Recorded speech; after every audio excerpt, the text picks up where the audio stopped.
Tapi dari kolal mualifu ya Ustaz. Atas Al-Ma'aqid al-awwal, langsung kepada poin yang pertama.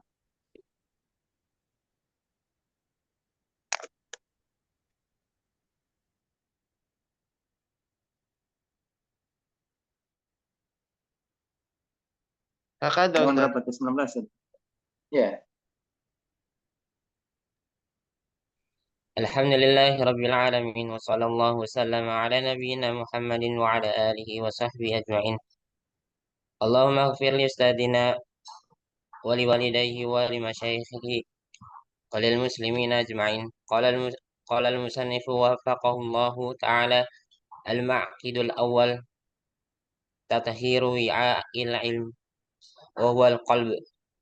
Fa inna likulli matlubin wi'a'an wa inna wi'a'al ilmi qalbu wa wasakhul wi'a'i yu'akkiruhu wa yughayyiru ma fihi wa bihasabi taharatil qalbi yadkhulul ilmu wa idza izdadat taharatuhu izdadat qabiliyatuhu lil ilmi wa mathalul ilmi fil qalbi kanuril misbah in safa zujajuhu sya'at anwaruhu wa innat takhot wa innat takhothu al awsakhu kasafat au anwaruhu. Faman arada hiyazanatal ilmi falyuzayyin batinuhu wa yutahhir qalbahu min najasatihi.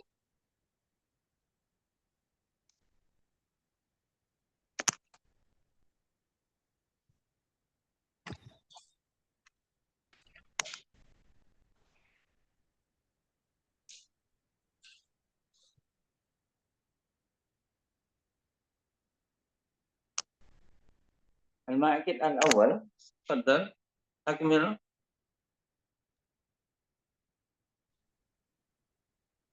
Katasan afan tarik Itu udah Ma'aqid al-Tsani. halaman 16 tadi. As-Safa 16.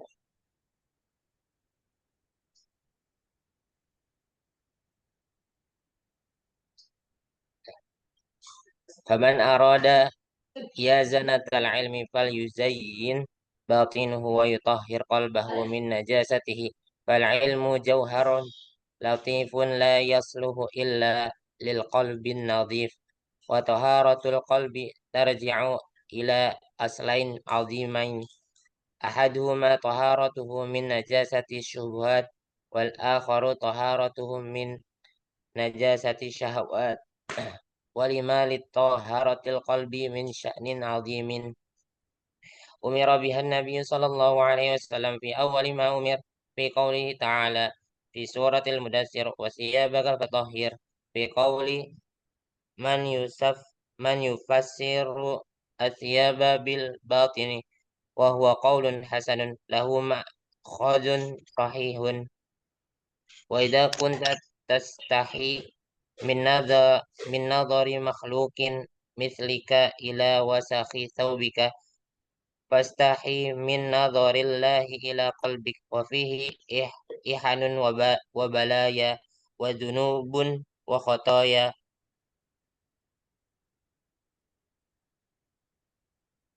Qala qala Muslim bin al-Hajjaj haddatsana Amrun wan Naqid Amr haddas an-Naqid.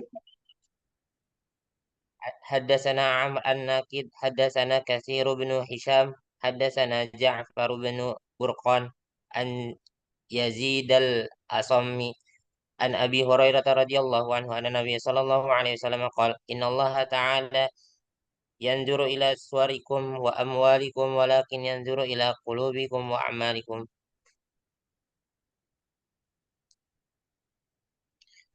Wahdar wahdar kama ina nafsika allati mata kharajat alaika kusirta kasara muhanin man tahara qalbahu fihi al-ilmu halla ومن لم يرفع منه نجاسته ودعه العلم وارتحل وإذا تصفحت أحوال طائفة من وإذا تصف وإذا تصفحت وإذا تصف وإذا تصفحت أحوال طائفة من طلاب العلم في هذا المعقد رأيت خلالا بينا فأين تعظيم العلم من امرئ تغدو الشهوات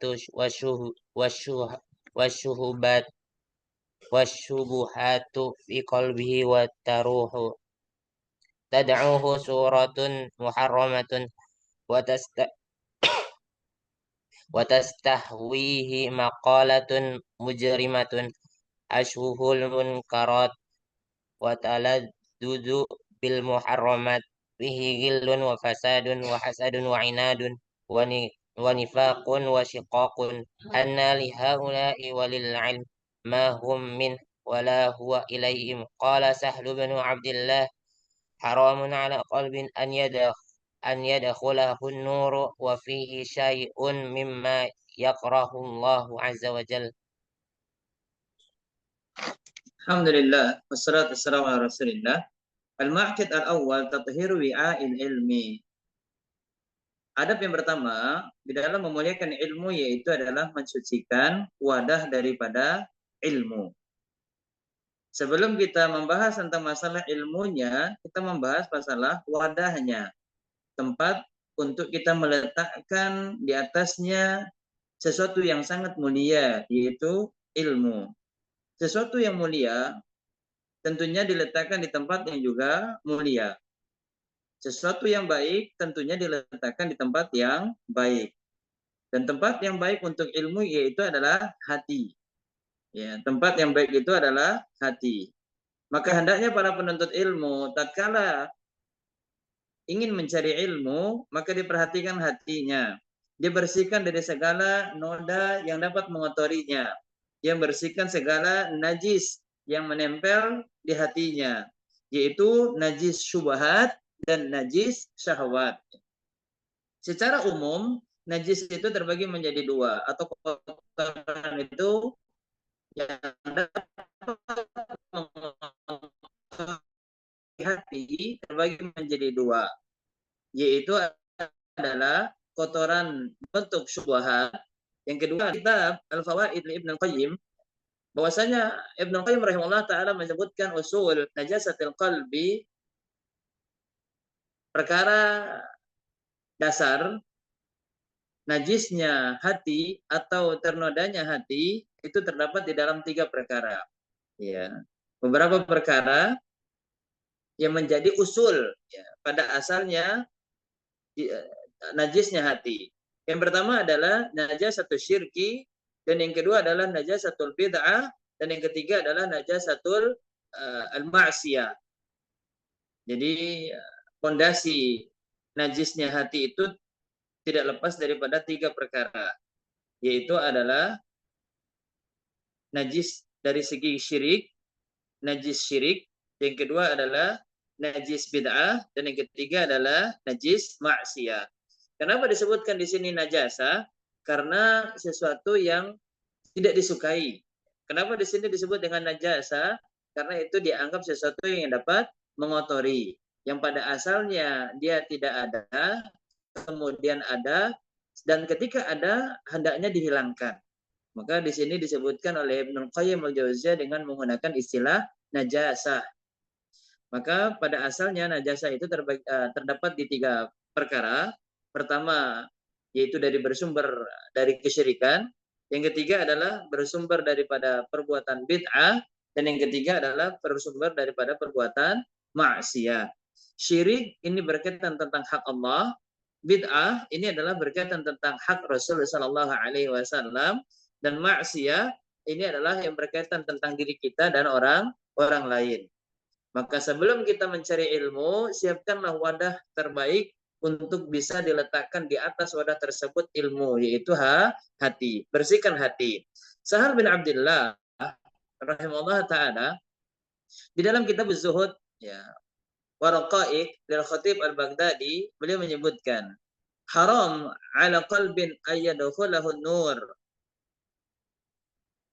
Haram untuk suatu hati yang akan dimasuki cahaya, wa fihi syai'un mimma yakrahuallah, di mana di dalam hati tersebut terdapat perkara yang masih dibenci oleh Allah Subhanahu wa taala.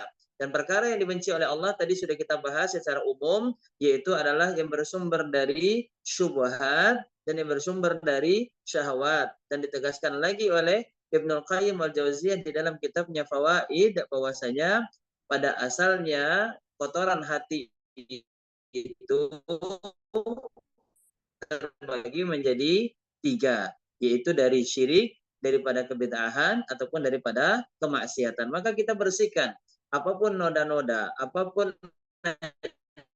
najis-najis yang akan menempel di hati kita, kita bersihkan agar mau menyinari dengan baik, dengan cahaya yang indah hati kita tersebut. Karena hati inilah yang akan dilihat oleh Allah Subhanahu wa taala. Sebagaimana dalam hadis, ya, Nabi SAW mengatakan, sesungguhnya Allah Subhanahu wa taala tidaklah memandang perhiasan yang kalian kenakan, begitu juga harta yang kalian miliki, tetapi Allah Subhanahu wa taala memperhatikan hati kalian dan juga amal kalian. Maka nasihat yang pertama dari adab penuntut ilmu, pemuliaan ilmu yang ditulis oleh Syekh Saleh Ibn Hamad Ibn Abdullah Al-Utsaimin hafizahullah taala, yaitu bersihkan wadah ilmu, yaitu hati, agar ilmu yang mulia ini dapat bersemayam di dalam hati kita dengan baik dan benar sesuai dengan apa yang kita harapkan daripada ilmu tersebut, yaitu dapat menjadi cahaya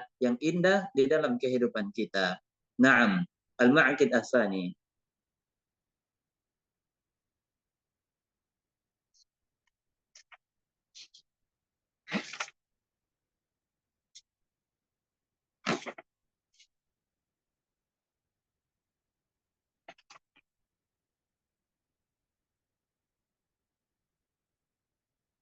Ya, tentunya sambil teman-teman yang memiliki kafaah, maharah di dalam bahasa Arab, jika memang memiliki kemampuan di dalam memahami bahasa Arab, silahkan dibaca secara jelas, secara detail, syarah yang disampaikan oleh Al-Musannif wafaqahullah, yaitu Syekh Saleh Al-Utsaimin hafizahullah taala, karena kita terbatasnya waktu sehingga tidak semua pembahasan bisa kita perinci, kita hanya mengambil penjelasan secara singkat saja. Mudah-mudahan ini tidak mengurangi apa yang menjadi hak daripada ilmu yang telah disusun oleh Syekh Saleh. Beberapa pembahasan yang singkat ini bisa dipahami dengan baik dan bisa diamalkan. Barakallahu fikum. Naam, al-ma'qid as-sani. Adab yang kedua. قال المصنف وفقه الله تعالى: المعقد الثاني إخلاص النية فيه. إن إخلاص الأعمال أساس قبولها وسلم أصولها. قال تعالى: وما أمروا إلا ليعبدوا الله مخلصين له الدين حنفاء. وقال البخاري في الجامع المسند الصحيح، ومسلم في المسند الصحيح، ولفظ للبخاري: حدثنا عبد الله بن مس مسلمة قال أخبرنا مالك عن يحيى بن سعيد عن محمد بن إبراهيم عن علقمة عن عمر رضي الله عنه أن رسول الله صلى الله عليه وسلم قال: الأعمال بالنيات، الأعمال بالنية، ولكل امرئ ما نوى. وما سبق من سبق ولا وصل من وصل من السلف الصالحين إلا بالإخلاص لله رب العالمين. قال أبو بكر المروذي: سمعت رجلا يقول لأبي عبد الله، يعني أحمد بن حنبل، وذكر له الصدق والإخلاص، فقال أبو عبد الله: بهذا ارتفع القوم، وإنما ينال المرء العلم على قدر إخلاصه. والإخلاص في العلم يقوم على أربعة أصول بها تتحقق نية العلم للمتعلم إذا قصدها Naam, الأول. hasbuk. Al-ma'qid as-sani. yaitu adalah ikhlas niat fihi, yaitu berupaya mengikhlaskan niat di dalam mencari ilmu. Mengikhlaskan niat ini merupakan amalan hati. Ini adalah amalan hati dan ini adalah diantara dawaul qalb. Ini merupakan obat daripada penyakit hati. Yang dengan ikhlas ini mempengaruhi setiap ibadah yang kita laksanakan kepada Allah Subhanahu wa taala. Dari ibadah yang kita lakukan akan bernilai pahala yang besar, pahala yang mulia di sisi Allah Subhanahu wa taala. Sebagaimana dalil secara umum yang kita ketahui Quran surat Al-Bayyinah ayat 5, Allah Subhanahu wa taala mengatakan wa ma umiru illa liya'budullaha mukhlishina lahuddin. Tidaklah mereka diperintahkan, yaitu orang-orang soleh, orang-orang muslim, orang-orang yang beriman di dalam beribadah melainkan dalam keadaan ikhlas. Ikhlas yaitu hanya mengharapkan pahala dari Allah. Ikhlas adalah hanya mengharapkan balasan dari Allah Tabaraka wa taala, tidak berharap dari selain Allah, tidak berharap pujian yang baik dari lisan-lisan manusia, tidak berharap penilaian yang baik daripada pandangan mata manusia. Terlebih para penuntut ilmu, ya terlebih terhadap penuntut ilmu tatkala mencari ilmu hendaknya diniatkan ikhlas karena Allah. Tatkala dia berubah niatnya bukan ikhlas karena Allah, maka ini akan mempengaruhi statusnya sebagai penuntut ilmu, akan mempengaruhi keadaannya baik di dunia maupun di akhirat, sebagaimana terdapat ancaman yang dikutip oleh Al-Ustaz Yazid Ibn Abdul Qadir Jawas hafizahullah taala di dalam kitabnya Adab dan Akhlak Para Penuntut Ilmu, dalam hadis yang diriwayatkan oleh Ka'ab bin Malik, begitu juga diriwayatkan oleh Ibnu Umar radhiyallahu taala anhum. Hadis ini merupakan hadis yang sahih yang dikeluarkan yang dikutip oleh Syekh Al-Albani di dalam Sahihut Targhib, begitu juga disahihkan oleh Syekh Al-Albani rahimahullah taala di dalam Sahihul Jami', bahwasanya Rasulullah sallallahu alaihi wasallam bersabda, "Man talabal ilma liyumari bihi sufaha liyumari bihil ulama liyubahi liyujari bihil ulama aw liyumari bihi sufaha aw liyasrifa bihi wujuhun nas ilaihi adkhalahun nar." Siapa yang menuntut ilmu yang tujuannya adalah untuk berbangga-bangga di hadapan para ulama, atau tujuannya adalah untuk berdebat bersama orang-orang yang bodoh, atau niatnya menuntut ilmu adalah untuk memalingkan wajah manusia kepada dirinya, ya, agar manusia memberikan penilaian yang baik, agar manusia memberikan kedudukan yang baik, agar manusia menyanjung-nyanjung dirinya, maka ini sudah merupakan niat yang salah. Siapa yang menuntut ilmu tujuannya adalah untuk berbangga-bangga di hadapan para ulama, kemudian membantah para juhala, orang-orang yang bodoh, sufaha, kemudian agar manusia melirik dia, artinya melirik dia ini adalah melihat dengan penuh sanjungan. Ya, penuh sanjungan, maka kata Allah Subhanahu wa taala melewati hadis Rasulullah sallallahu alaihi wasallam, adkhalahullahu nar, maka Allah akan memasukkan dirinya ke dalam neraka. Wal'iyadu billah. Maka ikhlas di dalam ibadah asasu qabuliha wa sullamu wusuliha. Ini merupakan pondasi agar ibadah kita bisa diterima, ini merupakan tangga agar kita bisa mencapai derajat yang paling mulia di sisi Allah Subhanahu wa taala. Begitu juga ya, Imam Ahmad bin Hanbal mengatakan tatkala disebutkan as-sidq wal ikhlas, maka beliau mengatakan bihadza irtafa'al qaum, dengan kejujuran dan juga keikhlasan suatu kaum itu akan diangkat derajatnya oleh Allah Subhanahu wa taala. Wa innama yanalul mar'ul ilma ala qadri ikhlasihi. Kemudian seorang penuntut ilmu kadar keilmuan yang akan dia dapatkan sesuai dengan kadar keikhlasannya. Makin baik dan ikhlas dia di dalam mencari ilmu, maka kadar keilmuan pun semakin baik yang akan dia terima, semakin mulia yang akan dia raih dan dia dapatkan. Maka sekali lagi dari awal pembahasan al-ma'qid ats-tsani, ikatan yang kedua atau adab yang kedua yaitu adalah setelah kita membersihkan hati, maka kita isi dengan amalan hati, yaitu berupaya ikhlas di dalam mencari ilmu karena Allah. Kemudian ikhlasnya seorang penuntut ilmu di dalam mencari ilmu itu dibangun di atas 4 pondasi. Seorang penuntut ilmu dikatakan ikhlas di dalam mencari ilmu tatkala dia membangun upayanya tersebut di dalam mencari ilmu di atas 4 pondasi. Tafadhal.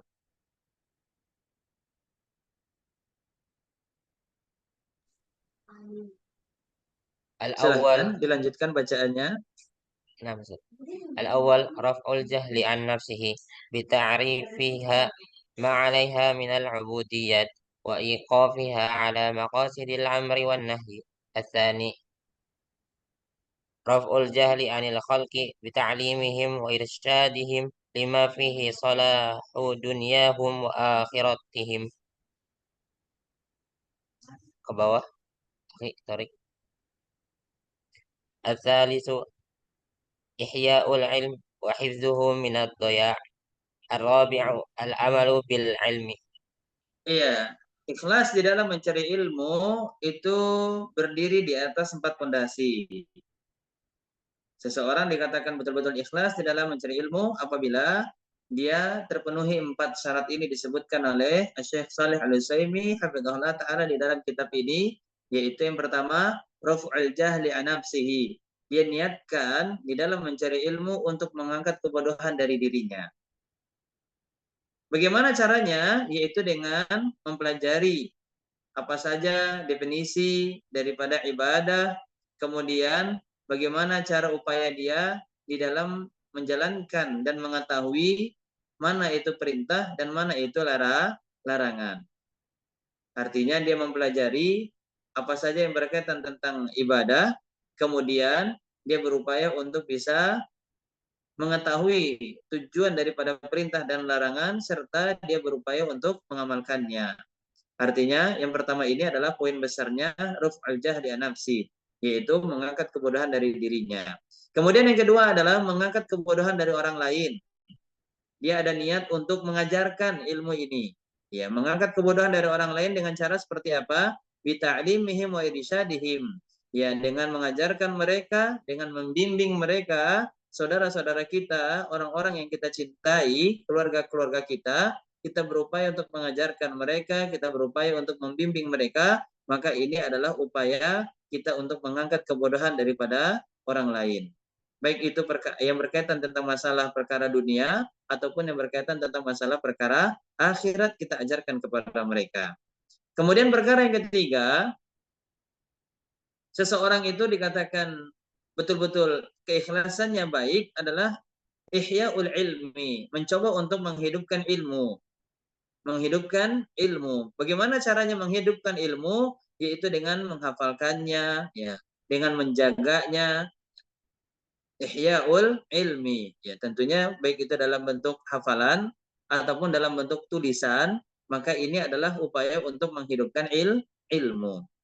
Kemudian yang keempat adalah al-amal bil ilmi. Setelah dia mengetahui ilmu tersebut, maka dia betul-betul mengamalkan apa yang ada dari ilmu yang telah dia pelajari.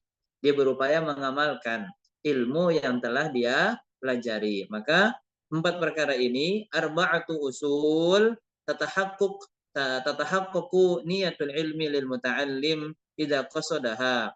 Apabila kita terpenuhi 4 asal ini, 4 pondasi ini, maka niat kita di dalam mencari ilmu dikatakan niat yang betul-betul baik. Ya. Yang pertama adalah dia berniat untuk ketika mencari ilmu mengangkat kebodohan dari dirinya.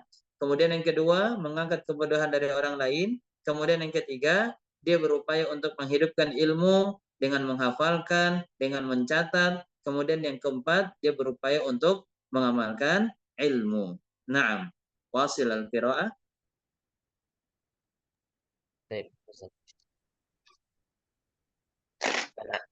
فالعلم شجرة والعمل ثمرة وإنما يراد العلم للعمل ولقد كان Iya, سلف. ilmu itu adalah pohon.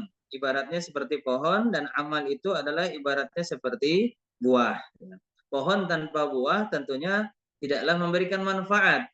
Maka tujuan kita mempelajari ilmu adalah lil amal.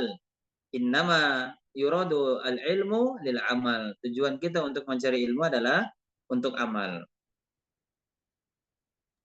ولقد كان السلف رحمهم rahimahumullahu yakhafuna fawatal ikhlasi fi talabihimul ilm fayatawarra'una 'anid di'a'ih la annahum lam yuhaqqiquhu fi qulubihim. Ya, ini Hadis. luar biasa daripada kaum salaf yang disampaikan oleh Syekh Saleh ibn Hamad ibn Abdullah Al-Utsaimin hafizallahu taala, dan kisah ini banyak dikutip di dalam kitab Syiar A'lam An-Nubala yang ditulis oleh atau yang disusun oleh Al-Imam Az-Zahabi Damashqi rahimahullahu taala, yaitu kitab kumpulan perjalanan sirah para orang-orang soleh yang memiliki uh, prestasi di dalam kehidupan mereka, baik prestasi dari segi keilmuannya ataupun prestasi dari segi ubudiyah yang mereka laksanakan kepada Allah Subhanahu wa taala. Maka kalau kita memiliki kitab ini sangat sangat bagus sekali, yaitu kitab yang berjudul Syiar A'lam An-Nubala, perjalanan kisah orang-orang yang memiliki kecerdasan ataupun prestasi ataupun sesuatu yang baik dari kehidupan mereka, baik dari ilmunya ataupun baik di dalam ibadahnya. Disebutkan di dalam kitab ini, Ta'zimul Ilmi, orang-orang soleh terdahulu, generasi salafus soleh, mereka betul-betul takut kehilangan yang namanya ikhlas di dalam mencari ilmu. Tetapi walaupun mereka takut, mereka berusaha untuk ikhlas, namun tidak ada yang pandai untuk berani mengatakan kalau dia sudah ikhlas di dalam beribadah. Ya, la annahum lam yuhaqqiqu fi qulubihim, ya. Bukan berarti mereka ini belum mentahqiq, belum mengaplikasikan di dalam hati mereka keikhlasan. Tidak, mereka berupaya mengaplikasikan keikhlasan di dalam hati mereka, tetapi tidak ada satupun mereka dengan percaya dirinya mengatakan bahwasanya mereka sudah ikhlas di dalam mencari ilmu. Contohnya, seperti yang disebutkan di sini, Hisham Ad-Dastawai, ya, yaitu salah seorang ulama tabi'in.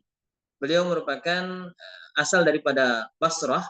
Disebutkan oleh Ibnu Sa'ad, Hisham Ad-Dastawai ini merupakan salah seorang perawi hadis yang siqah. Ya, sabatan fil hadis, begitu juga sabat di dalam hadis. Ya. Ibnu Sa'ad di dalam kitab Syiar A'lam An-Nubala mengatakan, sosok Hisham Ad-Dastawai rahimahullah taala adalah orang yang betul-betul berupaya memiliki rasa takut kepada Allah Subhanahu wa taala. Contohnya, kita lihat Hisham Ad-Dastawai rahimahullah taala pernah di suatu malam faqadas siraj. Ini tambahan daripada kisah yang tidak ada di kitab kita ini. Ya, silahkan dicatat dan diambil faidah. Ini kisah inspirasi yang betul-betul memberikan contoh yang baik dari rasa takut yang ada, yang dimiliki oleh para generasi salafus saleh terdahulu kepada Allah Subhanahu wa taala. Di antaranya adalah Hisham Ad-Dastawai rahimahullah taala. Idza faqada saraja, pernah suatu malam ketika beliau kehilangan lentera atau seperti lilin, ya. Yatamalmal ala firashihi. Ya, dahulu karena generasi orang-orang dahulu, tempo dulu, ya, untuk menyinari atau menerangi ruangan mereka, mereka tidaklah menggunakan sama seperti alat penerang yang ada di masa kita saat ini. Tentunya mereka menggunakan lilin ataupun yang semisalnya.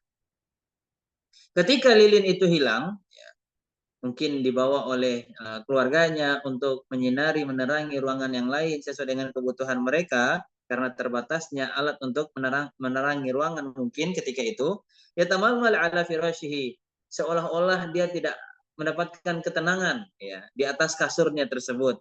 Ketika itu beliau sedang istirahat, kemudian terbangun, beliau dapatkan kamar beliau ini betul-betul gelap, tidak ada satupun cahaya yang menerangi ruangan daripada kamar beliau tersebut, ya, yaitu Hisham Ad-Dastawai rahimahullah taala. Yatamalmal itu adalah al-julus bi ghairi sakinah wal hudu. Dia duduk tapi tidak tenang, tidak nyaman. Fakanat imra'atuhu tatihi bisiraj.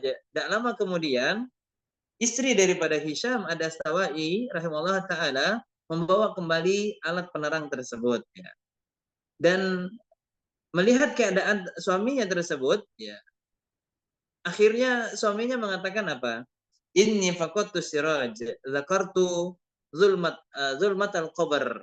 Ketika aku kehilangan lampu untuk menerangi ruanganku ini, aku mendapatkan kegelapan, aku mendapatkan ruangan kamarku ini gelap, maka aku langsung teringat yang namanya kegelapan yang ada di dalam kubur. Aku langsung mengingat kegelapan yang ada di dalam kubur. Ya, subhanallah. Ya beginilah keadaan salafus saleh terdahulu. Apapun kejadian yang mereka dapatkan, mereka langsung mengambil sebagai ibrah. Mereka jadikan itu sebagai pelajaran Allah Subhanahu wa taala. Di antaranya seperti Hisham Ad-Dastawa'i rahimahullah taala, hilang dari dia ya, alat untuk bisa menerangi ruangan kamarnya, dia langsung hadir rasa takut seolah-olah beliau mendapatkan kegelapan yang ada di dalam kubur. Ketika kuburan kita gelap, tidak ada cahaya yang menerangi, berarti keadaan kita tersebut adalah keadaan yang buruk. Karena ketika itu tidak ada satupun amal kebaikan kita yang bisa menjadi teman yang membuat kuburan kita mendapatkan cahaya yang terang di dalamnya. Sedangkan amal yang soleh disebutkan oleh Rasulullah Sallallahu Alaihi Wasallam sebagaimana dikutip oleh Ibnu Qayyim al-Jauziyah rahimahullah taala di dalam kitabnya Ad-Da' Dawa, bahwasanya amal soleh ini akan menjadi cahaya yang indah, penerang kepada sahibul kubur nanti ketika dia berada di dalam kuburnya. Maka ketika amal kita diterima, amal soleh kita bisa mendampingi kita, bisa menemani kita di dalam kubur, dia menjadi cahaya yang indah. Maka Hisham Ad-Dastawa'i beliau takut kalau nanti di dalam kubur tidak ada satupun amal kebaikannya yang mendampingi dirinya sehingga keburukanlah yang akan dia dapatkan, yaitu kegelapan di dalam kubur. Ya, maka mudah-mudahan kuburan kita nantinya diterangi dengan amal soleh, yaitu diawali dengan memperbaiki dan terus menjaga kebersihan hati kita dan diisi dengan penawar-penawarnya. Di antaranya adalah berupaya ikhlas di dalam beribadah kepada Allah Subhanahu wa taala. Berkaitan tentang masalah ikhlas tadi, mereka para ulama kita sudah berupaya untuk ikhlas, tetapi tidak ada satupun yang berani mengucapkan mereka sudah ikhlas di dalam beribadah. Contohnya Hisham Ad-Dastawa'i, beliau mengatakan, "Wallahi, demi Allah, ma astati an aqulu inni dhahabtu yawman atlubul hadits uridu bihi wajh Allah azza wa jalla." Demi Allah, aku tidak bisa berkata, kata Hisham Ad-Dastawa'i, sesungguhnya aku pernah pergi suatu hari mencari hadis untuk yang aku niatkan mencari wajahnya Allah kan. Bahwasanya aku pernah berjalan di suatu hari untuk mencari satu hadis yang keinginanku mencari hadis tersebut untuk bisa apa namanya? Uridu bihi wajah Allah azza wa jal, yaitu mendapatkan balasan wajahnya Allah Subhanahu wa taala. Ya, kalimat ini menunjukkan bahwasanya dia tidak bisa menyatakan dirinya itu betul-betul sudah ikhlas mencari wajahnya Allah Subhanahu wa taala. Bahkan Imam Ahmad pun juga sudah pernah mengatakan ketika ditanya hal talabtal ilma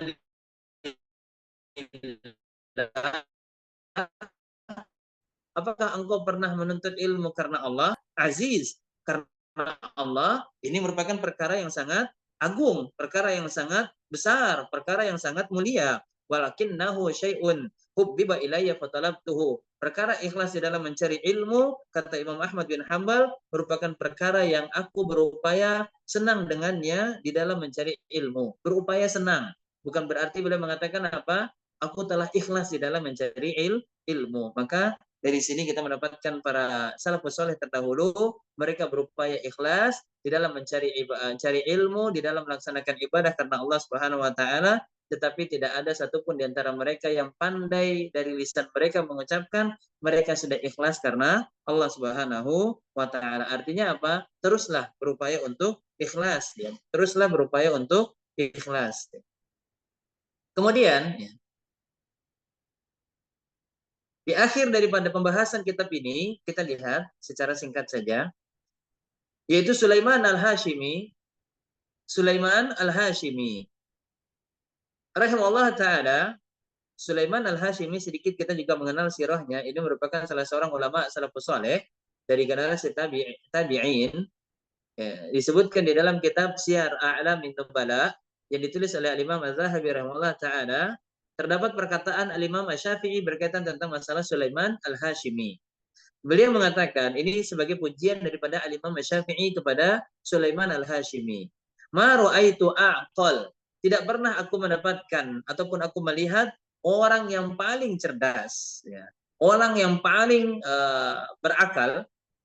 Yang paling berakal itu artinya di dalam yaitu yang paling bisa memahami ilmu min hadaini rajulaini, ya, daripada dua orang ini. Jadi artinya tidak ada yang paling cerdas melebihi daripada dua orang ini yang belum pernah dilihat oleh Al-Imam Asy-Syafi'i, Muhammad ibn Idris Asy-Syafi'i.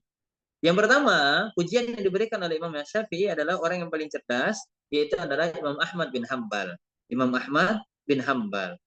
Kemudian yang kedua adalah Sulaiman, ya, Sulaiman bin Dawud Al-Hashimi, yaitu adalah Sulaiman bin Dawud Al-Hashimi, yaitu salah seorang rawi hadis yang termaksud daripada orang yang dipuji oleh Al-Imam Asy-Syafi'i karena memiliki kecerdasan yang luar biasa. Bahkan dipuji juga oleh Imam Ahmad bin Hambal, kana yasluhu lil khilafah. Bahwasanya Sulaiman bin Dawud Al-Hashimi ini adalah orang atau sosok yang sangat cocok untuk dijadikan sebagai khilafah, pemimpin daripada kaum muslimin. Karena betul-betul bijak orangnya, bu'dun nazar, sangat baik pandangannya, sangat cerdas pemahamannya, sangat bijak keputusannya, sehingga dia cocok untuk bisa dipilih sebagai khalifah, ya, khalifahnya atau pemimpinnya kaum muslimin.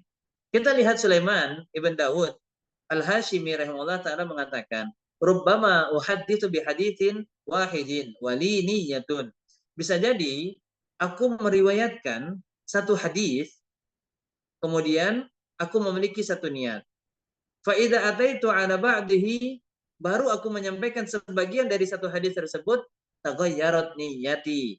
Berganti niatku. Yang awalnya ikhlas karena Allah, bisa jadi di dalam penyampaian hadis ya mulai berubah. Karena terkadang kita sebagai para pengajar, ketika kita mengajarkan ilmu, kemudian kita merasa yang kita sampaikan ini lancar, yang kita merasa yang kita sampaikan ini kita kuasai dengan baik, baik itu penguasaan dari hafalan, baik itu penguasaan dari segi pemahaman. Terkadang di awal kita menyampaikannya itu tidak mengharapkan pujian dan penilaian yang baik daripada manusia, betul-betul ikhlas karena Allah Subhanahu wa taala. Tetapi ternyata ketika penyampaian kita melihat kok seolah-olah ya kita memuji diri kita sendiri di dalam hafalan kita, di dalam pemahaman kita, di dalam penyampaian kita. Apalagi nanti terjadi penilaian yang baik juga daripada manusia ataupun pujian yang baik pula dari manusia. Sehingga di dalam penyampaian tersebut bisa jadi berubah niat kita. Faidal hadits al-wahid yahtaj ila niyat, ya. Sesungguhnya satu hadis ini bisa membutuhkan niat di awal, menjaga niat di akhir, di pertengahan, ataupun menjaga niat di akhir. Karena bisa jadi di awal tidak berubah niat kita, yang ke pertengahan dalam penyampaian bisa jadi berubah niatnya. Atau nanti di akhir penyampaian bisa jadi berubah niatnya, yaitu takjub, ya, takjub, mungkin merasa dirinya menguasai ilmu dengan baik sehingga dia merasa dirinya memiliki kedudukan yang baik di dalam penyampaian ilmu. Ya, dia merasa takjub dengan dirinya sendiri, maka ini sudah menjadikan niatnya berubah bukan karena lagi ikhlas untuk Allah Subhanahu wa taala, tetapi terdapat penyakit yang harusnya tidak ada di dalam wadah ya, hatinya, yaitu adalah ujub, menganggap dirinya lebih baik atau menganggap dirinya lebih ingin mendapatkan pujian yang baik, yang pujian yang lebih daripada lisan ataupun pandangan manusia. Maka Sulaiman Al-Hashimi memberikan nasihat yang tentunya sangat baik bagi kita para penuntut ilmu. Teruslah jaga hati kita di dalam mencari ilmu karena Allah Subhanahu wa taala, karena bisa jadi satu hadis yang kita sampaikan membutuhkan banyaknya niat. Begitu juga kalimat yang disampaikan oleh Sufyan Ats-Tsauri rahimahullah taala, ma'alajatu syai'an, tidak ada satupun yang aku obati asyaddu, ya, asyadda alayya min niyyati li'annaha tataqallabu alayya. Tidak ada satupun yang aku berupaya untuk mengobatinya yang paling susah, yang membutuhkan upaya yang paling keras, yang membutuhkan perjuangan yang begitu sangat besar, ya, daripada mengobati hatiku. Kenapa? Karena namanya niat di dalam hati ini tataqallabu alayya. Kata Sufyan Ats-Tsauri rahimahullah taala, dia bisa berubah-berubah. Bisa jadi di awal niatnya baik, kemudian nanti di pertengahan berubah, atau mungkin di pertengahan baik, tapi nanti di akhir dia berubah. Maka ini perlu kita terus jaga, terus kita obati. Kalau sekiranya terdapat penyakit ujub, terdapat penyakit ingin dipuji dan seterusnya, daripada penyakit-penyakit hati yang dapat mengotori keikhlasan ya niat kita di dalam beribadah kepada Allah Subhanahu wa taala, maka teruslah kita obati dengan memperbaiki niat kita atau mengharapkan niat kita ini hanya balasan dari Allah Subhanahu wa taala. Maka mungkin 2 poin ini saja yang bisa kita bahas pada kesempatan malam hari ini, karena kita sudah berada fi nihayati al-liqa, sudah berada di penghujung pertemuan. Silahkan wafil akhir naftah baba al-as'ilah awil munaqashah. Tafadhalu. Kita bahas pertanyaan ataupun mungkin diskusi yang ingin ditanyakan. Tafadhal.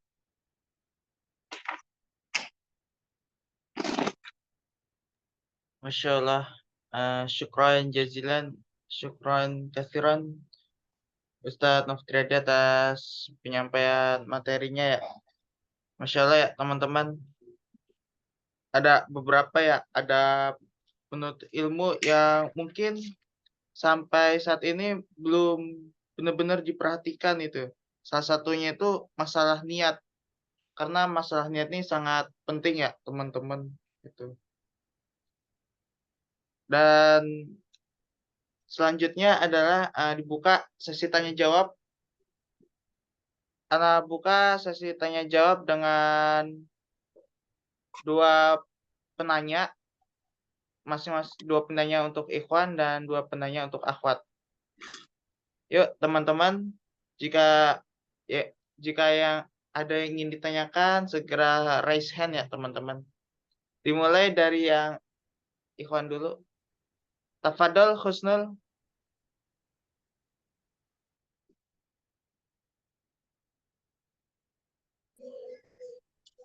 Bismillah. Assalamualaikum warahmatullahi wabarakatuh, Ustadz.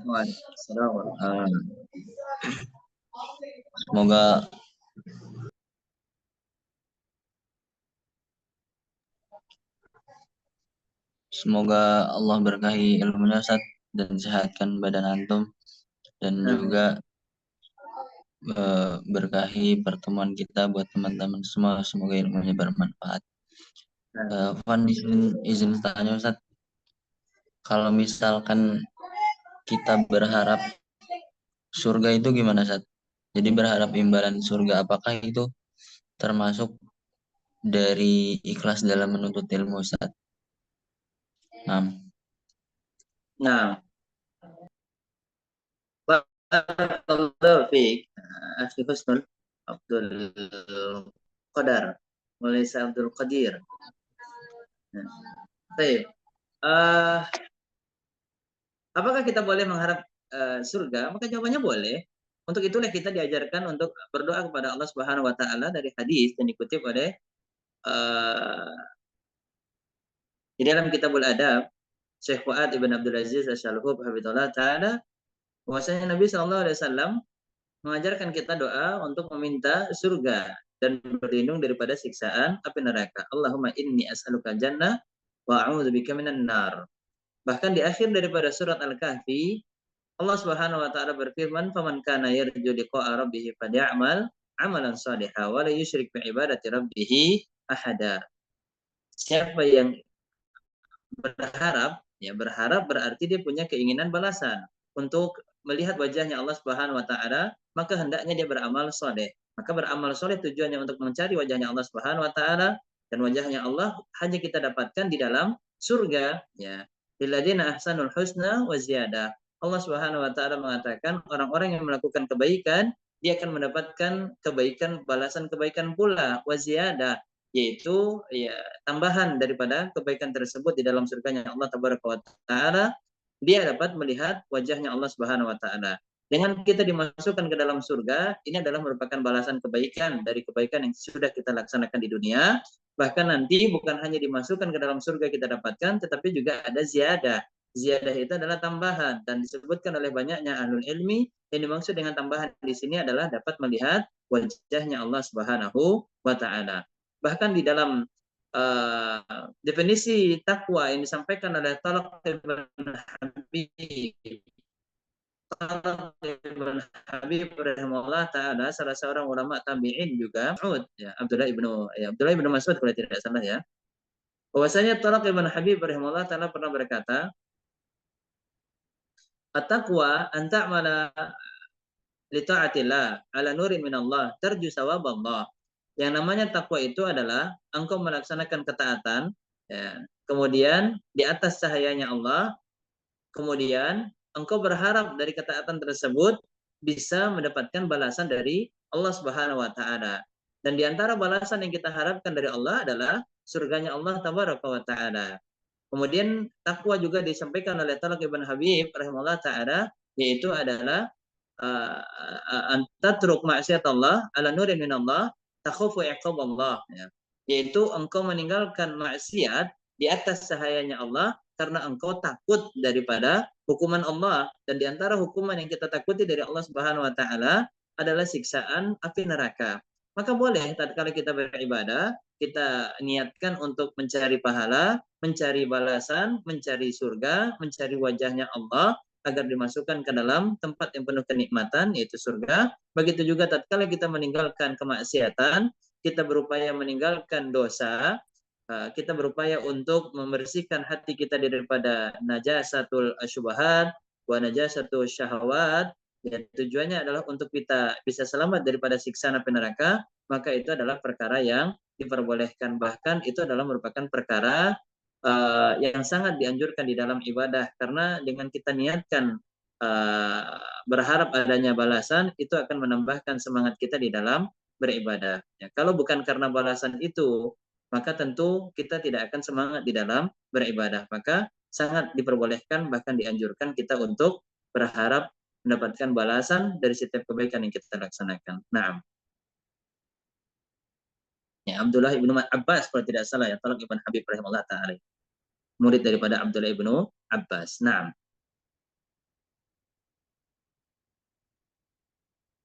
Fadl, pertanyaan terakhir mungkin.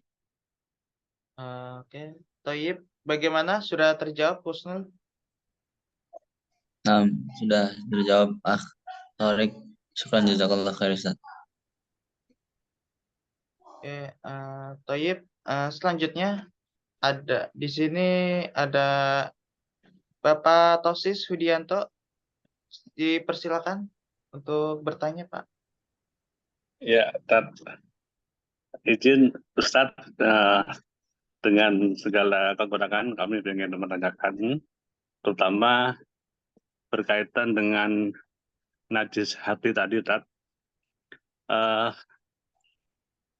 Terutama yang berkaitan dengan maksiat ya. Mungkin syirik mungkin ya kita bisa, bid'ah mungkin kita bisa. Terus untuk yang maksiat itu kan kadang-kadang kita tidak mencari tapi bisa menemukan. Misal kita pas niat mau berangkat mencari ilmu, mungkin di jalan melihat sesuatu yang berbau maksiat, kan. Atau kadang-kadang kita menulis di handphone, di situ ada notif yang berbau maksiat. Nah, indikator agar zero maksiat itu gimana, Tad? Dan apabila kita punya maksiat, bagaimana Indikator apa, Pak? indikator agar kita bisa menghilangkan maksiat, gitu kan? Biar nol gitu ya. Dan juga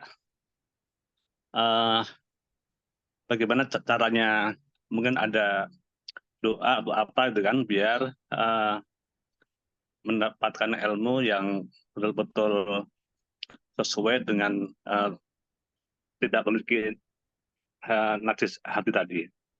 Yang kedua, untuk 4 fondasi tadi, penerapannya apakah hanya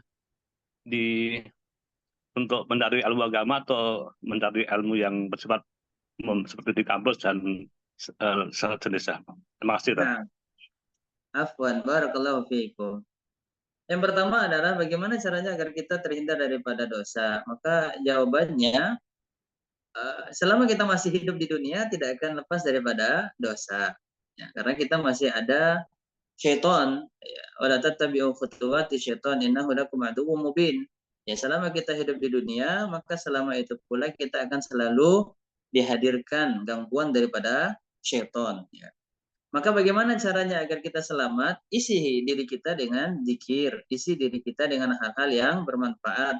Sebagaimana Rasulullah SAW juga bersabda dalam hadis yang dikutip oleh Al-Hafidz Ibnu Hajar Al-Asqalani di dalam kitabnya Bulughul Maram min Adillatil Ahkam dari Abu Hurairah radhiyallahu taala anhu, hadis yang dikeluarkan oleh Imam Muslim, Rasulullah SAW bersabda, "Ihris ala ma yanfa'u wasta'in billahi wa la ta'jaz." Bersungguh-sungguhlah di dalam perkara yang bermanfaat untukmu, kemudian mintalah pertolongan kepada Allah dan jangan lemah, dan jangan lemah. Ya.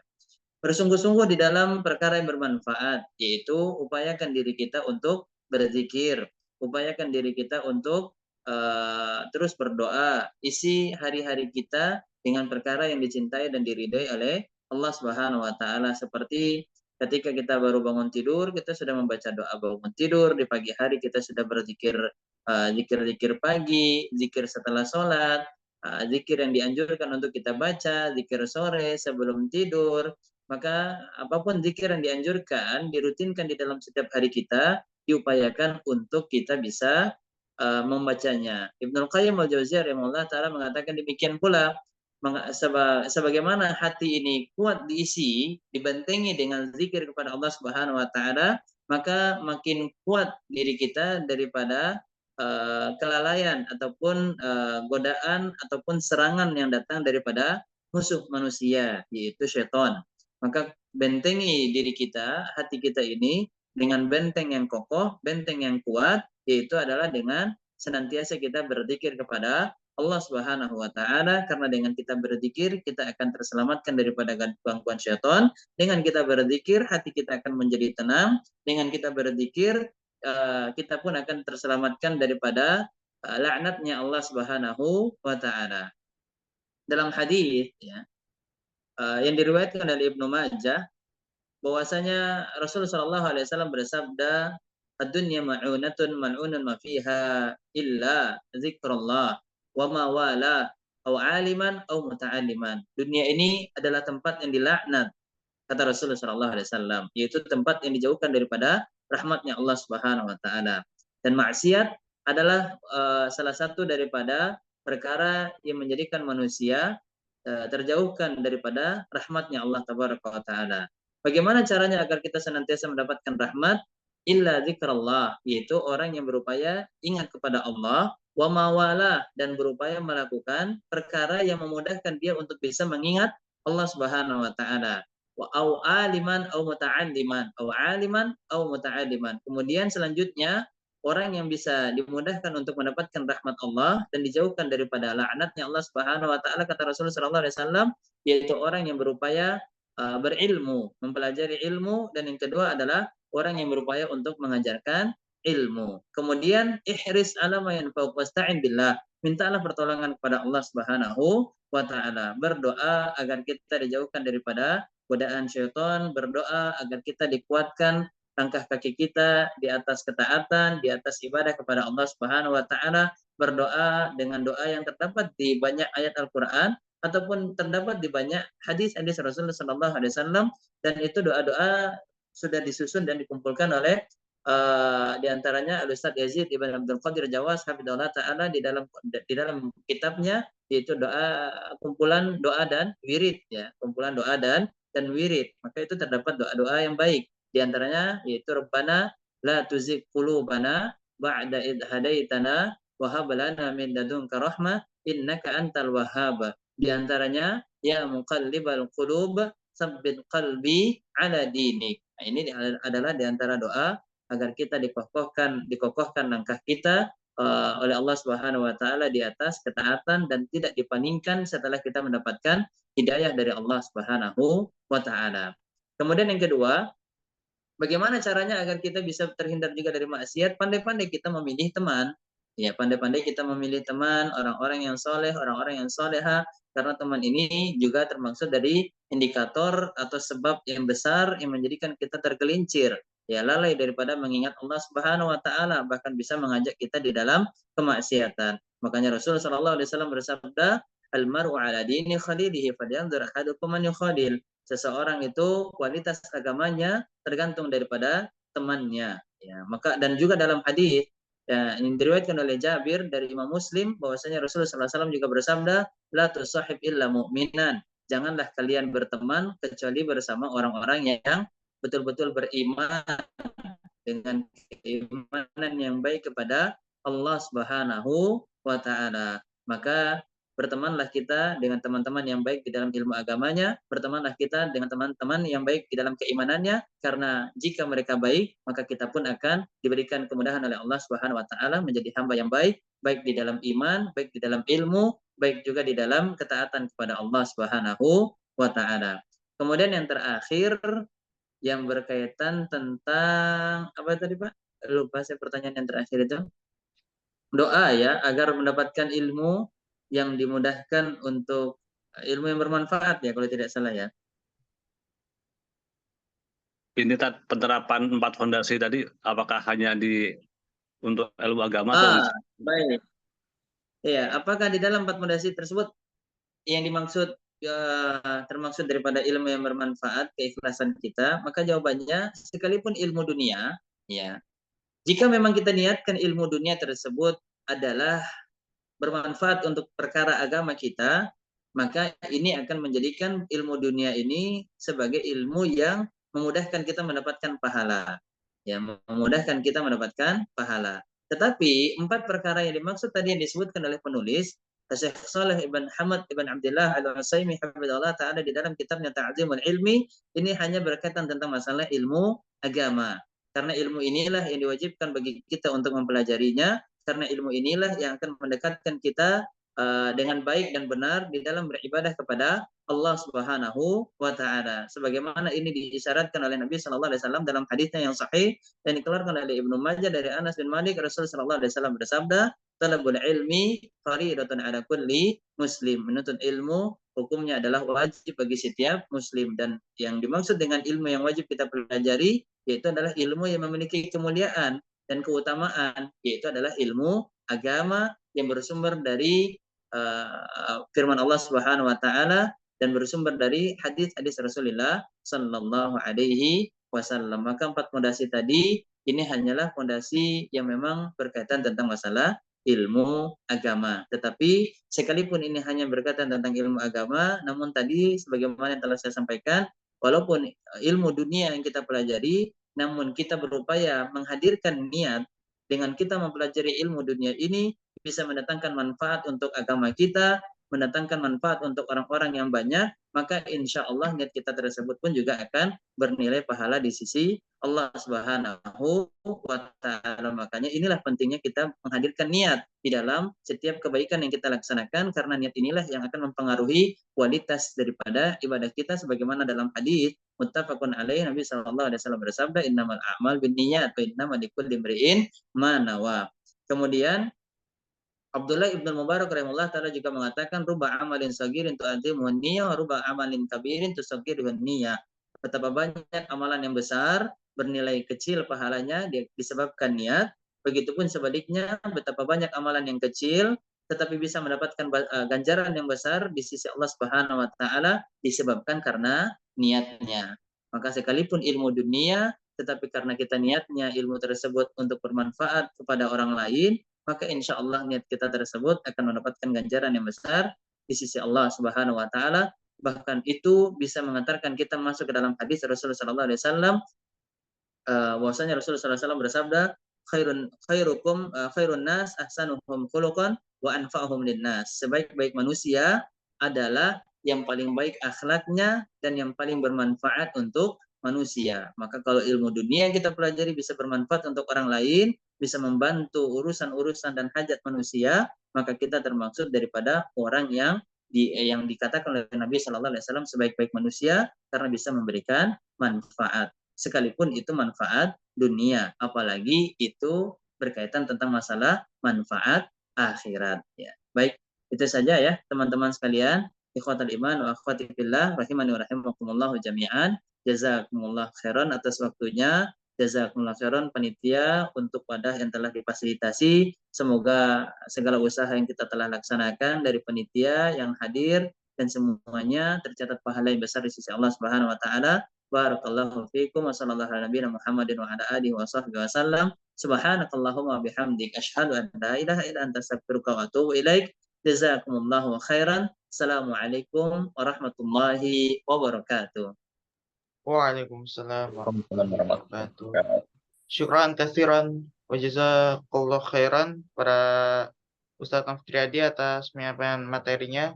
Semoga ilmu yang telah disampaikan tadi dapat bermanfaat untuk kehidupan kita sehari-hari. Amin amin ya robbal alamin. Saya selaku MC sekaligus moderator izin undur diri. Mohon maaf jika ada kesalahan baik salah kata maupun perbuatan. Wabillahi taufiq wal hidayah. Wassalamualaikum warahmatullahi wabarakatuh. Waalaikumsalam warahmatullahi wabarakatuh.